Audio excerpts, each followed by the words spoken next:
अंबरनाथ में बिल्डर संजय पाटिल की हत्या के बाकी आरोपियों की गिरफ्तारी की मांग को लेकर पाटिल परिवार ने शिवाजी नगर पुलिस स्टेशन तक मार्च निकाला और पुलिस उपायुक्त सचिन गोरे से मुलाकात कर कार्रवाई की मांग की।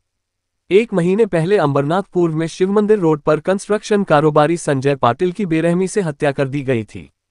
हत्या के 40 दिन बाद भी अन्य संदिग्ध आरोपियों की गिरफ्तारी नहीं होने का आरोप लगाते हुए पाटिल परिवार ने शिवाजी नगर पुलिस स्टेशन पर विरोध प्रदर्शन किया। सैकड़ों की संख्या में पाटिल परिवार के सदस्यों ने शिवाजी नगर पुलिस स्टेशन पर धावा बोल दिया और अन्य संदिग्ध आरोपियों की तत्काल गिरफ्तारी की मांग की। 22 अक्टूबर को शिव मंदिर रोड पर संजय पाटिल की धारदार ब्लेड से वार कर हत्या कर दी गई थी। हत्या के कुछ ही घंटों के भीतर शिवाजी नगर पुलिस ने 2 आरोपियों सूरज पाटिल और हर्ष पाटिल को गिरफ्तार कर लिया। संजय पाटिल के परिवार ने आरोप लगाया है कि हत्या एमआईडीसी में एक प्लॉट विवाद के कारण हुई है, लेकिन इस मामले में अन्य संदिग्ध आरोपियों को गिरफ्तार नहीं किया गया है। उन्हें गिरफ्तार करने की मांग परिवार ने की है। माझं नाव मुकुंद श्रीराम पाटील। माझ्या भावाच्या हत्याबद्दल अजून कोणतीही चौकशी पोलिसांनी केली नाही। ज्या दिवशी हत्या झाली त्या दिवशी कोणत्याही व्यक्तीला आमच्या घरच्या कुटुंबियांना कळवलं नाही। त्यांचा फोन त्यांच्याकडे होता तरी सुद्धा त्यांनी आम्हाला काय कळवलं नाही आणि नंतर आम्हाला सांगतात की तुमच्या भावाचं असं झालेलं आहे आणि त्यांना डायरेक्ट हॉस्पिटलला घेऊन गेले, पण आम्हाला कळवलं नाही। आम्हाला कळवायला पाहिजे होतं, कारण त्यांच्याकडे सगळं आमच्या भावाचा फोन नंबर वगैरे सगळं होतं त्यांच्याकडे। तर त्यांनी आम्हाला सांगायला पाहिजे होतं कुटुंबांना की घटनास्थळी असं झालेलं आहे, तुम्ही या, त्याची शहानिशा करा आणि त्याच्यानंतर त्यांनी तपासणी चालू करायला पाहिजे होती की बाबा असं हे का कोणत्या व्यक्तीने केलं काय असं ते हे केलं पाहिजे होतं। तर ते आम्हाला काही नाही सांगितलं। त्यांनी परस्पर घेऊन गेले की तिथे कमीत कमी हे झालं पाहिजे होतं की बाबा बॉडी पंचनामा तिथे झाला पाहिजे होता। होते ते त्यांनी सांगितलं लगेच कसे त्यांना मिळाले, लगेच 2 आरोपी त्यांना मिळाले कसे?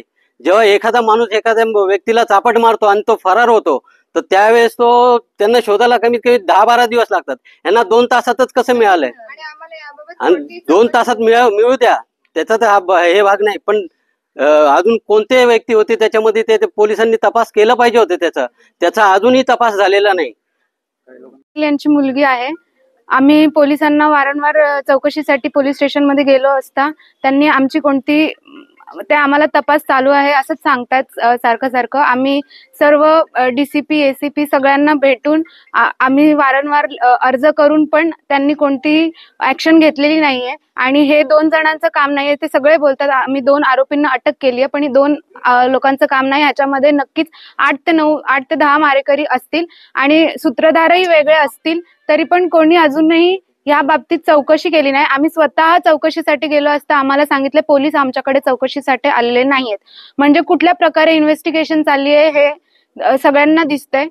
आमची मागणी हीच आहे की आमचा तपास सीबीआय कडे देण्यात यावा, कारण हे जे प्रकरण ज्या पद्धतीने दाखवलंय हा फक्त बनाव आहे आणि प्रत्यक्ष प्रकरण काही वेगळंच आहे। हे जमिनीचा वाद नाही का? हे जमिनीचं कारण त्यांनी पुढे केलेलं आहे। वाद हा कोर्टात होता, प्रत्यक्षात कधी वाद नव्हता। तर हे कारण त्यांनी पुढे केलेलं आहे, तर त्याबाबत सखोल चौकशी करणं अपेक्षित होतं, पण त्यांनी केलेली नाही। अगर आपके आसपास कोई भी घटना घटती है तो अपने मोबाइल पर कैद करें और हमारे व्हाट्सएप नंबर 9021499607 पर भेजें, या हमें इस मोबाइल नंबर पर यानी कि 9021499607 पर कॉल करें।